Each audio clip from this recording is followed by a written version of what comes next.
Hi guys, welcome back to my YouTube channel, or welcome to my YouTube channel. My name is Macklynn and I like to read. For this week's video, because it's going to be the last one in January and it happened to fall on the last day of January, I think that's really cool. I'm going to be doing a January wrap-up and then potentially February's TBR. I'm not completely sure for February because I'm a huge mood reader. Like, I kind of make it my personality at this point because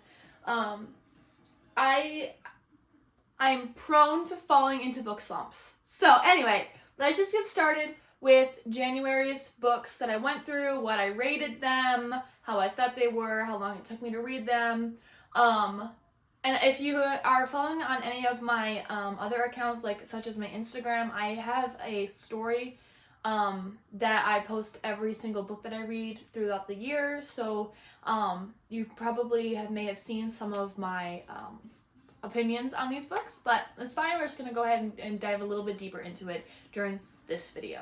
Okay, the first book I read in 2025 was This Is Not a Love Story by Suki Fleet. I've talked about this book in the past. This is probably one of my favorite books. It takes place where these two boys live in London and they're homeless, and so a lot of it is just the struggles of staying together, survival, and also falling in love and like moving on from their haunted pasts to be better for each other. I rated this one I'm looking at my computer, a 5 out of 5 stars. This time, actually, when I went through, I took my time and I annotated. I reread this book so many times, but I finally annotated, and as you can tell, I annotated a lot in this book. I really enjoyed this book. There is a sequel to it. It's not really a sequel, it's a spin-off to one of the characters that we learn about in this book. I have not purchased it yet. I keep forgetting that it exists, which is so sad because if I love this one so much, then I'm destined to enjoy the next one. So I'll get it eventually and I will get through it, but this was hands down, if I could ever tell someone read a book, this is the book that I would read. And actually, part of the reasons also why I really like this copy, and this has nothing to do with the storyline at all, this was printed on my birthday. It says in the back of the books, so it was printed on my birthday, and I didn't realize that until reading it this time. So I thought that was really clever. I'm actually going to go ahead and read my review to you that I posted on GoodReads. One of my New Year's resolutions this year was that I wanted to review every single book that I read and post it on GoodReads. So I'm going to go ahead and do that. I'm just going to put this as a heads up. My reviews aren't like in detail about what happens in the book. It's not a summary, and I'm not like taking into detail about certain things that happen. I never post any spoilers in my reviews because I understand I would hate to be spoiled. I do post, like when I make videos about book spoilers, I always ensure that there is a little warning about that. I will let you know if there are spoiler warnings, but I can guarantee you so far with every single books that I've read, there have not been any. Okay, I got my computer here. Again, I rated it 5 out of 5 stars. My review, I said, here's the thing. I had read it before. Way before I knew GoodReads was even a thing. When I say 5 stars I gave this book, they are all deserving. I finally annotated while reading, because the quotes and lines that stick with me. Suki must really know what is up in order to write a sad girl book, because man, they really did. Every time I read this book, I cry, and I'm not ashamed of it, that's for sure. Would I read it again? Yes, 100%. I would put it down and I'd start it back up again. That's just how much I love it. Which is actually, I've done that with The Fault in Our Stars, which is my hands down favorite book of all time by Jung Green. I've read that book more than 27 times, I can guarantee you. I used to be able to quote the entire first chapter of the book. But anyway, that's enough about the wrong book here. We're talking about This Is Not a Love Story by Suki Fleet. And so that was the first book that I read in 2025. Okay, the second book I read in 2025 is Where We Belong by Emily Giffin. This book was so cute, okay? I really enjoyed reading it. Basically what happens, the quick synopsis is that the main characters are mother and daughter, except that the daughter had no clue who her mom was. She was adopted, and so on her 18th birthday, she goes and meets her mom. And then it's their story of like bonding, getting to know each other. Kirby, the main character, the daughter, she is a senior in high school, so she's kind of in that stage of life where she has no clue what she wants to do next. She doesn't know, also, like, she's struggling with identity because she's nothing like her adopted parents. So it's a really heartfelt coming together. It's really, really cute. I gave it a 4 out of 5 stars. I actually purchased this book, so I got the rest of Emily Giffen's. It's not a series, but they all look the same aesthetic. They're all in rainbow order, and I didn't know this until I had looked online because this was the only one missing from the aesthetic. I had gotten the rest of them for free from my friend, and so I felt it was clearly missing, so I went online and I ordered this one because I needed everything to be put together so that it can go on the shelf nicely. But I really enjoyed this book by Emily Giffen. So far, I've read 2 of her books, and this one has been my favorite. I'm going to go ahead and read my review. And again, if you want to read these reviews in person on your own, you can find me on GoodReads. My name is Macklynn, just Macklynn on there. And again, links to all of my other accounts will be down below. But for my review for this one, I said I need a second book because it left so many unanswered questions, and I get that it might have been on purpose, but I'm not ready for it to be done. Like, I really enjoyed it. I said, and I know it's not fair, but if anyone would have learned anything from this book, it would be that life ain't fair, honey. I have a little bit of attitude there. I said, I love Conrad. He's my favorite character, but also Kirby. I mentioned her. Conrad is her dad, her biological dad. We learn more about him as you read the book. There is a lot of drama between him and Kirby's birth mother. I see myself in Kirby because of that, I want to be just as inspired as she. Overall, it was a good book, even though Marion gets on my nerves a little bit. Marion is Kirby's birth mother. She's definitely a character. She's a character that I wouldn't want to be friends with or know in person. I deal with enough people like Marion in my real life that I don't need to deal with her. I can just keep her in a book and leave her there. The third book I read in 2025 is A Housemaid's Wedding by Frida McFadden. It's the short story. It's the novella between book 2 and 3 of her Housemaids series, which they're turning into a movie, and I am so excited for it. But this one is the wedding. It literally says Housemaid's Wedding, but it's the main character's wedding to her husband that we then get to meet more of in book 3. This book I gave a 3 out of 5 stars. It was average, I'll be honest with you. I was kind of expecting a little bit more, but I also know that this was intended to be a short story, and it was intended for the readers who really enjoyed their relationship more than the actual thriller and mystery part to it. Granted, there is a little bit of that in here, but we could also call that as paranoia. My review, I'm just gonna go ahead and grab it. I said, may I just say that in Frida's words, short and sweet was what this book was. I said, I love that we get to see a glimpse of Millie's special day, and the story is really sweet, and I love seeing Enzo and all of his little surprises. Yes, this little story was a great addition to the Housemaid series. I would agree with that. I did get lucky, and on the day that it was like going for super, super cheap, I went ahead and I ordered it, and it came in a couple days later. I was talking to someone the other day, and she was, I went to go try to buy it, and it was $20 for that book. And I was like, no way, honey, you did not buy it. She was, no, I didn't buy it, but I really wanted to, and then I ended up finding it for that cheap sale again back a couple days later. So, okay, the fourth book I read this year is King of Sloth by Anna Huang. I only gave this book a 3 out of 5 stars. And when I read my review, you'll also hear it again. I was a little bit disappointed. I was really excited for Sloane because she, out of the entire friend group that we have met so far, she was one of my favorite characters. I was really enjoying her attitude, her spunkiness, and then we get to her book, and it kind of just, it fell short for me. And I don't know if it was because I was doing a readathon when I was reading this, and so I couldn't like connect with her and her character as much as I really wanted to. But in the past when I had read this series, I get through them so fast because I enjoy him so much. And it took me a hot second to really get into it. And I don't know. I really liked the banter between the two characters.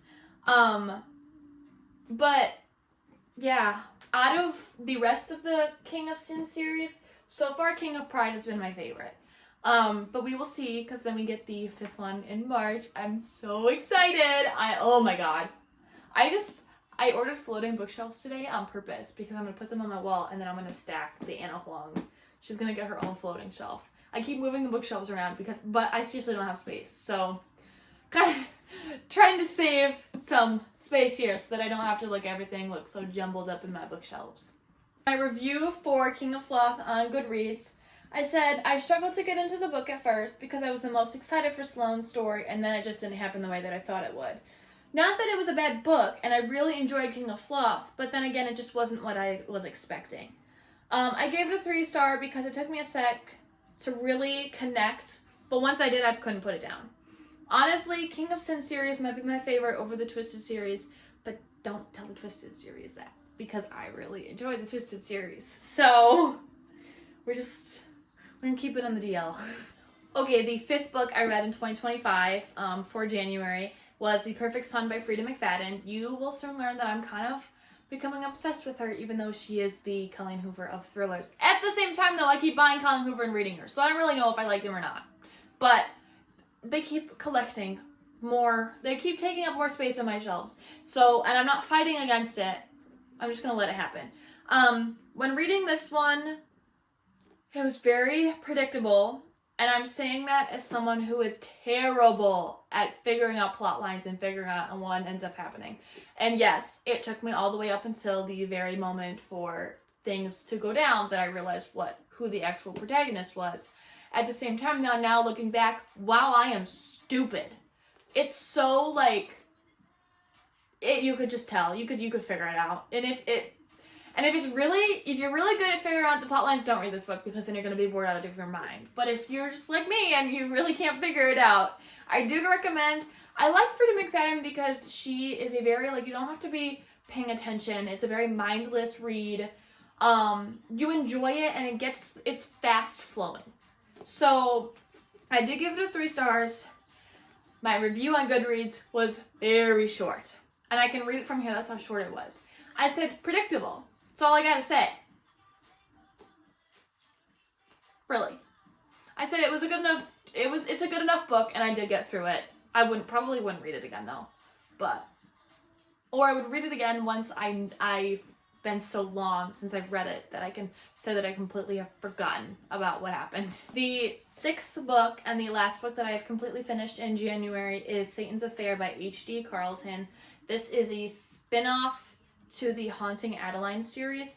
Technically, they want you to read this book first before reading the Haunting Adeline series, and I don't actually know if this one came first before them, but I read this one after, and honestly, it doesn't really matter between these two because we read about what ends up happening in the book anyway when we meet Sibby, and Sibby is just one of my favorite characters. I remember finishing book 2 of Hunting Adeline, and I was just like, oh my goodness, absolutely loved it. She's just so funny, and I was talking to someone the other day about how Sibby is the character from Orange is the New Black that is obsessed with the CIA coming to get her, and if you know exactly what I'm talking about, she's got really short, buzzed hair with thick glasses. She's friends with Voss when they're at the regular jail. I love Orange is the New Black, so I'm gonna make a little bit of a comparison there. But yeah, she's short and funny and crazy, but she's so good. I gave this book a 4 out of 5 stars. I really enjoyed it. I'm really getting into these short stories lately, and I think it's because, and I was saying this in, again, my last video, if you watched it, I use the short stories as a way to avoid book slumps. Otherwise, I would be never reading again. So, my review for Satan's Affair was, I said, probably the most exciting story after... I was probably most excited for this story after I finished Haunting Adeline, because Sibby was one of my favorite characters from the duology. Granted, there wasn't much I liked about Haunting Adeline, I'll be honest, I did give them both like 2 stars. I kind of wanted to DNF the first one, but I was like, it was so bad that I couldn't put it down. That's how much I hated it. I said, but with this one I really enjoyed it, especially at the ending, because it was just so Sibby. Like, I don't know, you kind of just have to read it to like really get into her. And I'm not the only person. I've talked to other people who read Housing Adeline, and they said that Sibby was probably the most sane character in the entire book, even though she's clinically crazy. Okay, as for February, granted, hold on, I'm currently in the middle of Powerless by Lauren Roberts. This I'm trying to hopefully finish by the end of January. It's probably not going to end up happening, and this will go on to my February reads video, which is not that big a deal. So far, yeah, I'm like 163 pages in. I'm definitely, the way I'm so busy now, I'm not going to end up finishing this by the end of the week, which is fine. I got the rest of the year, but 6 books for the first month. Kind of wanted more than that, but it's fine. So far, while reading this book, I'm really enjoying it. The one and only thing I have issues with, and this is kind of a inside joke with my family, is that we have a list of stupid names that we see in real life. Stupid spellings of names, like the way it's pronounced. As someone who has a really weird name, but is kind of like straightforward, if you really paid attention to how it's spelled, you could figure out how to say my name correctly. I'm glad I don't have any letters extra in my name, otherwise people would never know how to say it. But I hate that Peyton's name is Peyton, and the way it's spelled drives me nuts. It is too close to the name Peyton, and Peyton is often pronounced Peyton because not everyone pronounces the T as much. So I get it. Just get rid of the T and say Peyton instead. But why is it spelled like that? I don't understand why it pisses me off so much. Because I keep wanting to call her Peyton. Granted, I have people I know named Peyton, and it's spelled correctly, but God, it drives me nuts. You know, I said that I was gonna hopefully do February TBR. The only thing I can promise you right now is that I'm going to finish the Powerless book by Lauren Roberts. I might get into Powerful and Reckless. I don't know yet. We will see. I also really want to read This Song Is Not For You by Lauren Allen. That's probably going to be really fast read because it's really short compared to her other books. But I'm looking at my TBR cart right now. I might pick up a book that I'm in the middle of. I told myself that I'd pick up a book that I'm in the middle of because I want to finish the books that I'm in the middle of. And I've been thinking about this one for a couple months now, so I'm actually going to pick up Cake Eater by, I don't remember the first name, but her last name's Dahlin.